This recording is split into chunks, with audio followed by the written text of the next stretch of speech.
Jajaran Forum Koordinasi Pimpinan Daerah Provinsi Sulawesi Selatan yang kami hormati,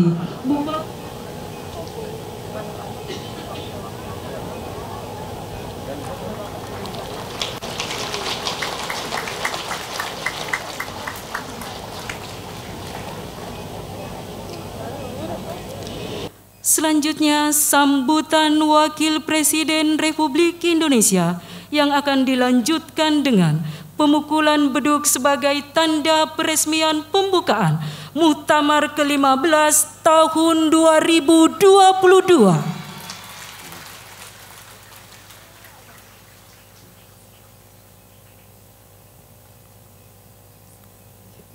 Assalamualaikum warahmatullahi wabarakatuh.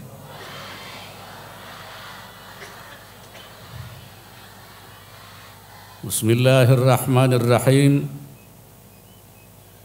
Alhamdulillahilladzi khassa ba'da ibadihi bil ilmi wat tuqa. Wassalatu wassalamu ala sayyidina wa maulana Muhammadin nabiyyihil mustafa wa waliyyihil mujtaba wa ala alihi wa ashabihi mafatihil huda wa masabihid duja ahli sidqi wal wafa. Yang saya hormati Gubernur beserta jajaran Forum Koordinasi Pemerintahan Daerah Provinsi Sulawesi Selatan, Dirjen Bimas Islam Kementerian Agama, Profesor Dr. Kamarudin Amin yang juga alumni As'adiyah.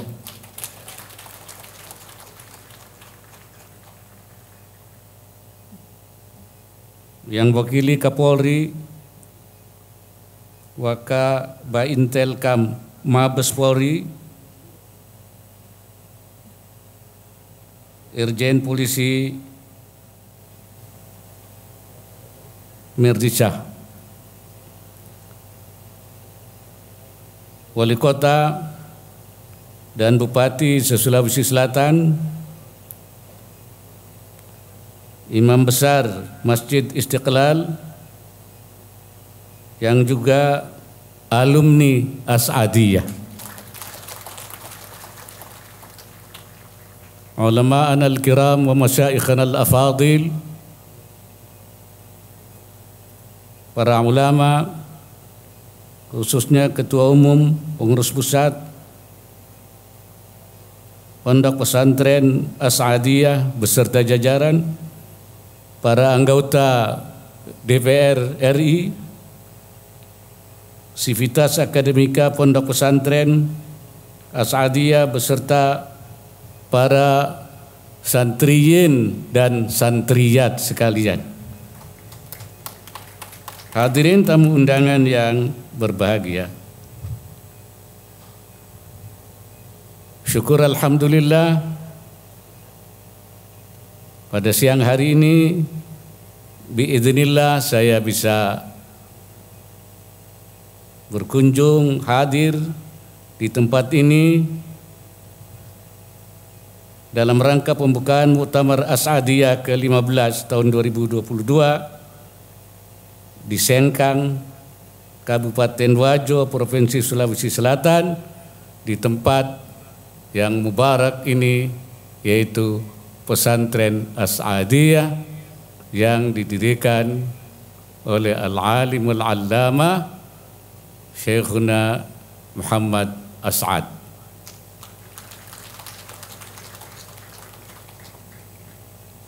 Saya melihat bahwa pesantren ini telah memainkan peran yang sangat penting sebagai pesantren seperti diharapkan oleh Undang-Undang Pesantren, yaitu sebagai pusat pendidikan, sebagai pusat dakwah, dan pusat pemberdayaan masyarakat. Saya mendengar bahwa pesantren ini telah melahirkan cabang-cabangnya di berbagai daerah, terutama di Indonesia bagian timur. Dan pesantren ini telah melahirkan tokoh-tokoh yang luar biasa. Selain sebagai guru, pendakwah, juga para cendekiawan yang bergelar profesor seperti Profesor Dr. Nazaruddin, Profesor Kamaruddin Amin, dan juga anggota DPR yang terhormat. Dan memang fungsi daripada pesantren adalah bagaimana menyiapkan al-mutafaqqihina fid din, yakni i'dadul mutafaqqihina fid din, yaitu menyiapkan orang-orang yang faham agama. Kenapa itu perlu? Karena merekalah yang nanti akan melanjutkan tugas-tugas para ulama. Karena ulama ini tidak selamanya akan hidup. Para ulama sebagai penerus perjuangan Rasulullah sallallahu alaihi wasallam. Al-ulama warathatul anbiya. Ulama adalah pewaris Nabi yang melakukan perbaikan-perbaikan, yang melakukan ikhrajun nas minadh dhulumati ilan nur, mengeluarkan manusia dari kegelapan kepada cahaya, tetapi satu persatu dipanggil oleh Allah Subhanahu wa taala. Rasulullah mengatakan, innallaha la yantazi'ul ilma intiza'an min sudurin nas. Allah tidak akan mengambil ilmu dari hati manusia. Tidak ada ulama yang kehilangan ilmunya. Walakin yantazi'uhu biqabdil ulama, tapi Allah mengambil ilmu itu dengan mengambil ulamanya. Kalau ulama meninggal, rumahnya ditinggal, mobilnya ditinggal, istrinya ditinggal, tapi ilmunya dibawa. Ilmunya dibawa, tidak ditinggal. Karena itu kalau sampai tidak ada pengganti, hatta idza lam yabqa alimun ittakhadhan nas ru'usan juhala, kalau tidak sisa seorang alim pun, maka orang akan menjadikan pemimpin-pemimpin yang juhala, yang bodoh-bodoh, yang tidak tahu ilmu. Idza su'ilu aftau bighairi ilmin, kalau ditanya mereka memberikan fatwa tanpa ilmu, fadallu wa adallu, mereka sesat dan menyesatkan. Itulah mengapa pentingnya pesantren dalam rangka i'dadul mutafaqqihina fiddin, yang faham agama. Dan mutafaqqihina fiddin yang insyaallah dilahirkan oleh As-Adiyah ini, yaitu mutafaqqihina yang berfikir wasati, moderat. Artinya moderat, tidak berfikir tekstual dan tidak juga berfikir liberal. La tekstualian wala liberalian. Tekstual itu artinya apa? Artinya statis. pada tek-tek nas saja. Kalau tidak ada nas, dianggapnya itu sudah di luar syariah. Padahal kata ulama, syariah itu ada yang mansus, ada yang ada nasnya, ada yang hasil ijtihadiyah. Bahkan Imamul Haramain mengatakan, fa inna mu'dham asy-syari'ah sadara minal ijtihad.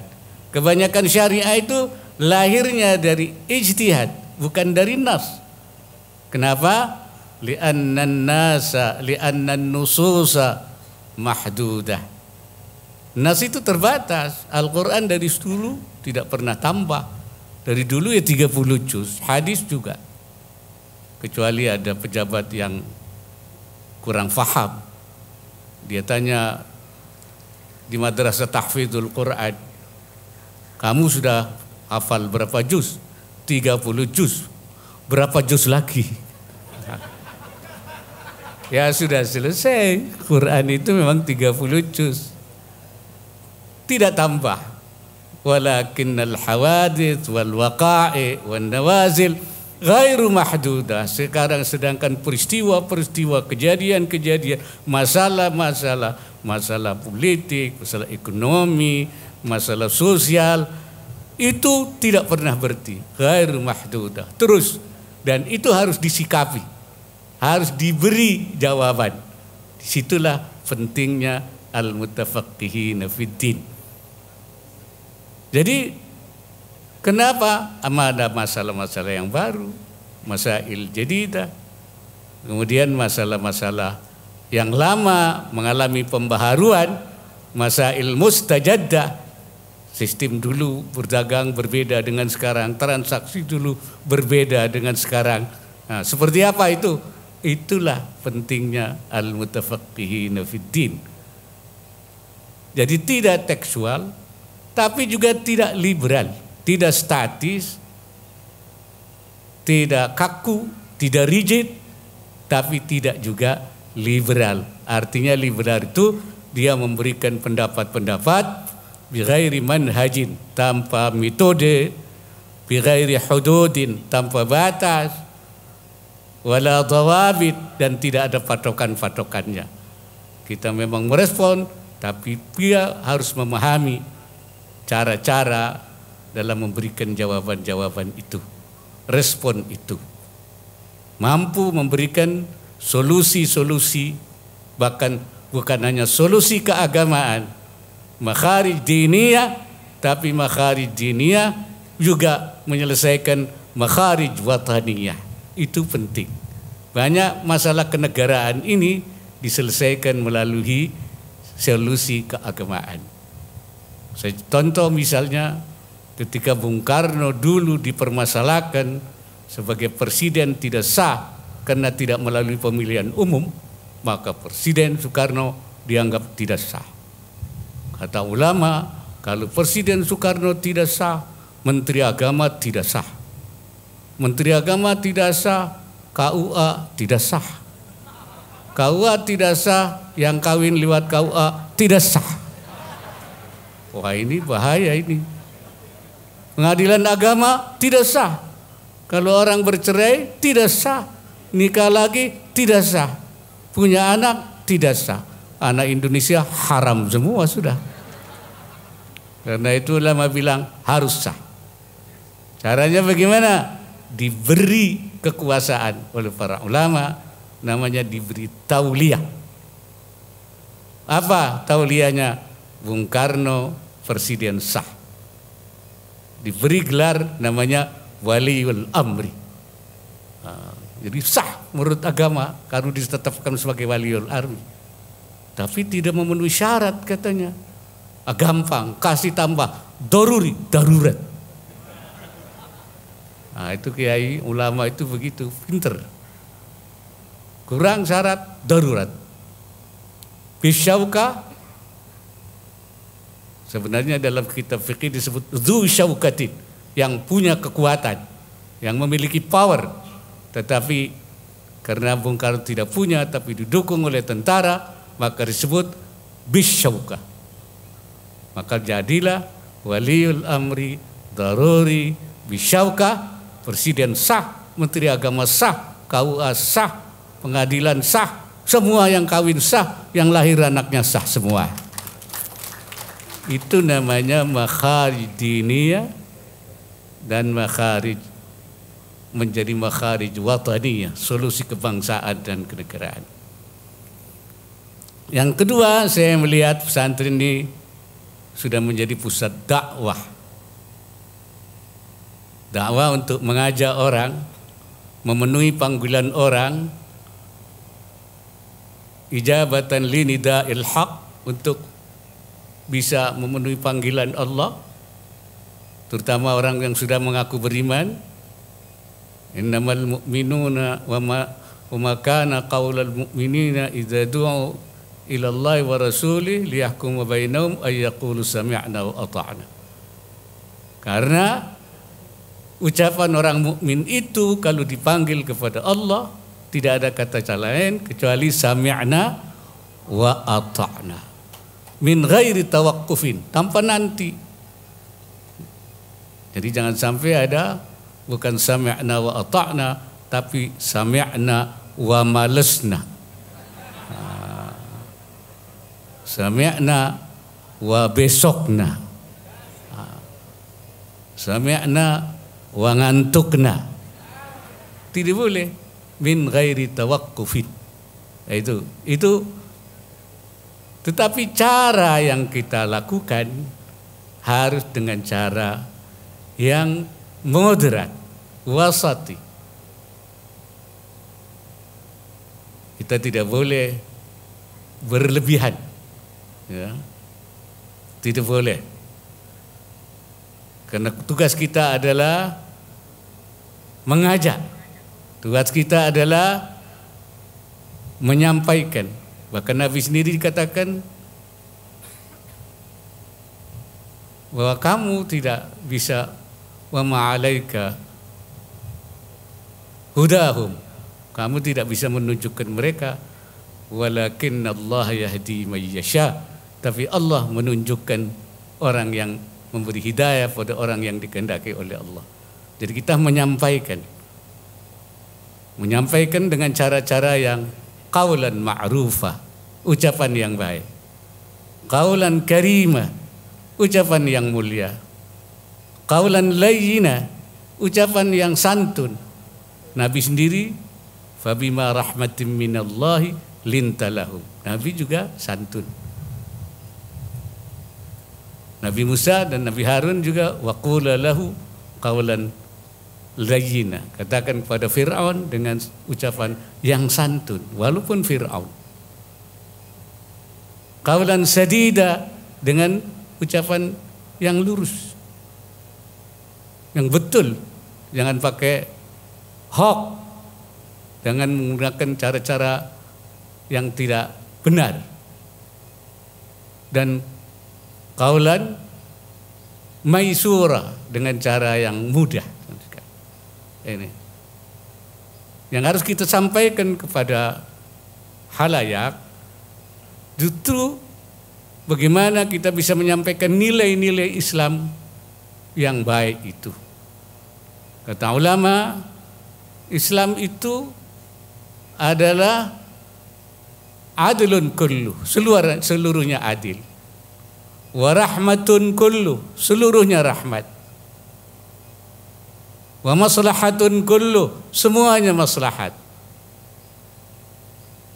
Wa hikmatun kullu, semuanya hikmat. Wa kullu mas'alatin kharajat anil adli ilal jur, mana saja suatu yang keluar dari keadilan kepada ketidakadilan, kepada penyimpangan, penyelewengan.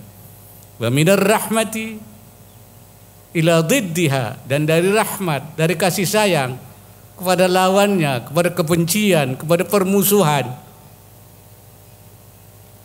Wa anil maslahati ilal mafsadah, dan dari maslahat kepada mafsadah, kerusakan. Wa anil hikmah ilal abad, dan dari hikmah kepada main-main, sesuatu yang tidak berguna. Falaisat minas syariah, itu bukan syariat Islam, bukan. Wa in udkhilat fiha bitakwil, walaupun diberi simbol, diberi nama, dinyatakan bahwa itu syariah dengan memberikan penafsiran, falaisat minas syariah, itu tetap bukan syariah. Wa syari'atu adlullahi baina khalqi baina ibadi. Syariat itu adalah keadilan Allah di antara hamba-hambanya. Wa rahmatuhu baina khalqi, dan rahmatnya di antara makhluknya. Wa dhilluhu fi ardi, daun-daun Allah di dalam buminya. Wa hikmatuhu ad-dallatu alaihi, dan hikmat Allah yang menunjukkan keberadaan Allah. Wa sidqu rasulihi sallallahu alaihi wasallam, dan kebenaran Nabi Muhammad sallallahu alaihi wasallam. Islam juga samahatun kullu, toleran seluruhnya. Islam juga insaniyatun kullu, semuanya kemanusiaan. Itu nilai-nilai Islam yang harus kita junjung, kita sebarkan. Dan kita harus berada di dalam lingkaran, naungan fi dhawil masalihil ammah, dhawil maqasidil ammah li syariatil islamiyah, dan dalam naungan tujuan umum syariat Islam. Apa tujuan umum syariat Islam itu? Menurut ulama dahulu, Imam Ghazali, Imam Syatibi, yaitu muhafadzatu usulil khamsah, menjaga 5 hal pokok. Ini harus terjaga. Itu Islam. Itu maqasidis syariah. 1, terpeliharanya agama, hifdzuddin. 2, hifdzun nafas, jiwa harus terpelihara. Tidak boleh ada jiwa yang melayang, menjadi korban. Itu adalah maqasidis syariah. Yang 3, hifdzul aql, menjaga akal. Yang 4, hifdzun nasl, menjaga keturunan. Yang 5-nya hifdzul mal, menjaga harta. Itu harus dalam kerangka itu. Dakwah kita harus dalam kerangka itu. Bahkan ulama mutaakhirin menambah 1 hifdzu lagi. Jadi bukan 5 tapi 6. Apa itu? Hifdzul watan, menjaga tanah air. Kenapa tanah air harus dijaga? Karena tanah air ini juga menjaga semuanya, menjaga agama, menjaga jiwa, menjaga harta. Man qutila duna malihi fahuwa syahidun. Orang yang meninggal membela hartanya syahid. Bagaimana membela negara yang menjaga seluruh harta bangsa kekayaan Indonesia ini untuk semua rakyat Indonesia. Karena itu dianggap ini adalah bagian daripada maqasidus syariah, yaitu hifdzul watan. Itulah sebabnya dulu para ulama ketika melawan penjajahan menjadikan laskarnya, tentaranya itu namanya sabilillah, di jalan Allah. Hizbullah, kelompok Allah. Kalau bukan karena agama, tidak mungkin membawa Allah di situ. Berarti ini adalah bagian dari agama. Mereka mengatakan hubbul watan minal iman. Mencintai tanah air adalah bagian dari iman. Karena itu Hadratus Syekh Hasyim Asy'ari ketika Belanda mau datang ke sini, beliau memfatwakan jihad fardu ain, seluruhnya wajib berperang melawan Belanda. Artinya itu fardu ain, wajib, itu berarti termasuk masalah agama, masalah syariah. Karena itu maka ulama belakangan menambah 1 hifdzu lagi di samping hifdzu yang lain, yaitu hifdzul watan.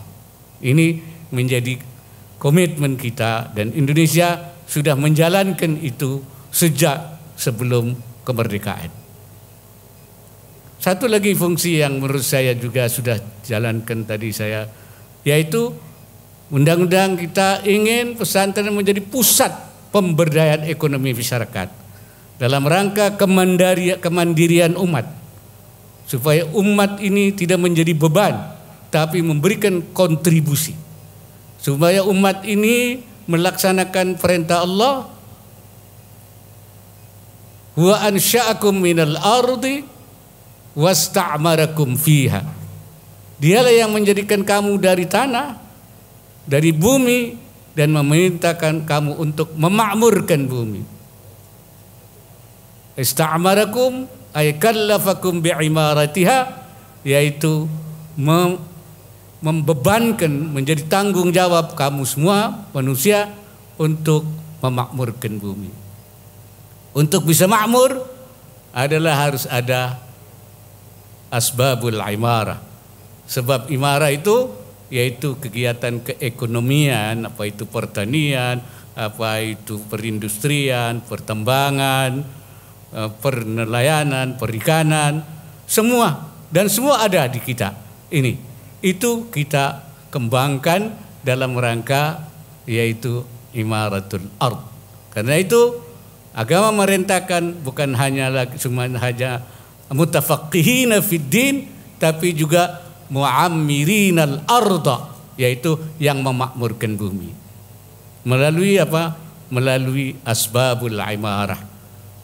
Kuncinya apa? Mafatihul imarah adalah pengetahuan dan teknologi. Supaya, saya tadi ngobrol dengan Pak Gubernur, memang harus ada sains, ada teknologi supaya hasilnya lebih besar, supaya produktivitasnya lebih tinggi. Maka kuncinya adalah sumber daya manusia yang memiliki ilmu pengetahuan dan teknologi. Itu yang disebut sebagai miftahul imarah. Karena itu saya minta Pak Gubernur, seluruh pesantren di Sulawesi Selatan ini digerakkan supaya menjadi pusat pemberdayaan ekonomi masyarakat. Kita sudah mendorong minimal, yaitu dengan satu istilah OPOP namanya itu, one pesantren, one product. One product, one pesantren, one product, OPOP. Tapi saya dengar tadi As-Saadiyah bukan hanya satu produk, tapi banyak produknya. Selamat As-Saadiyah. Dan tentu sebagai pesantren harus mengacu kepada muamalah yang masyru'ah, yang sesuai dengan syariah. Sebab al-muamalah yang ghairu masyru'ah fi hukmil adam, menurut ulama-ulama begitu. Kalau tidak syariah ya sama dengan tidak ada. Ya. Al-ma'dum syar'an kal ma'dum hissan, yang secara syariah itu tidak ada, secara fisik juga dianggap tidak ada walaupun banyak. Karena itu saya senang bahwa kita di Indonesia ekonomi dan keuangan syariah merupakan salah satu upaya kita di dalam mengembangkan ekonomi syariah di Indonesia, dan kita sudah bertekad Indonesia harus menjadi pusat produk halal terbesar di dunia di tahun 2024. Dan saya senang karena di samping Pak Gubernur itu mempercepat proses sertifikasi halal, tapi juga mengkonversi Bank Sulsel Sulbar akan menjadi bank umum syariah, full syariah.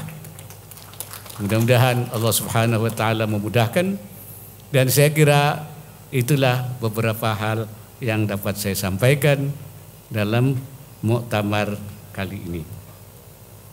Hadirin dan saudara-saudara sekalian, melalui acara ini saya berharap nilai-nilai wasatiyah Islam yang khas Indonesia akan lincah mengikuti dinamika perubahan zaman, baik dalam negeri sendiri maupun di tingkat global, untuk menjadikan Indonesia sebagai negara berpenduduk muslim yang tangguh dan bermartabat. Saya berjelaskan, belum lama ini utusan dari Majelis Hukama'il Muslimin, yaitu perkumpulan orang-orang Islam cendekiawan pinter di seluruh dunia, yang berpusat di Abu Dhabi, Emirat, yang diketuai oleh Syekhul Azhar Profesor Thaib, datang menemui saya di Jakarta.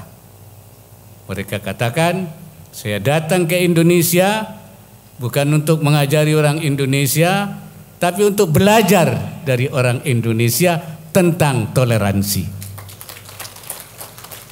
Karena menurut mereka kehidupan toleransi di Indonesia sangat baik dan Indonesia merupakan negara yang paling toleran di dunia.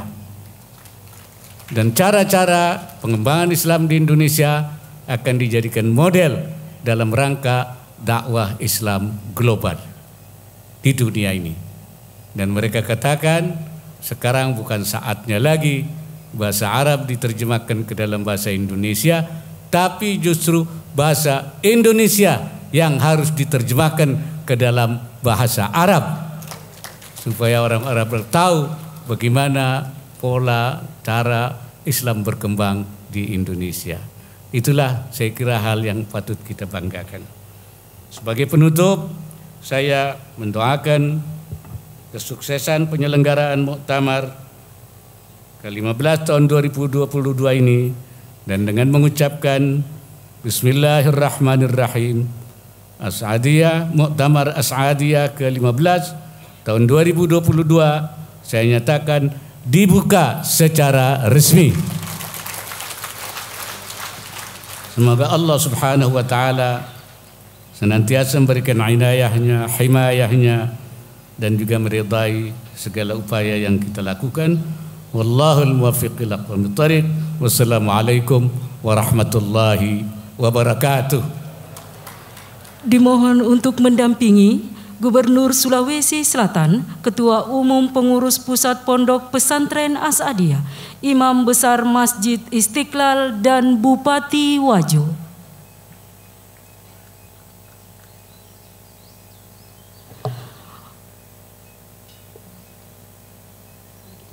Mari kita hitung mundur bersama-sama. 3, 2, 1.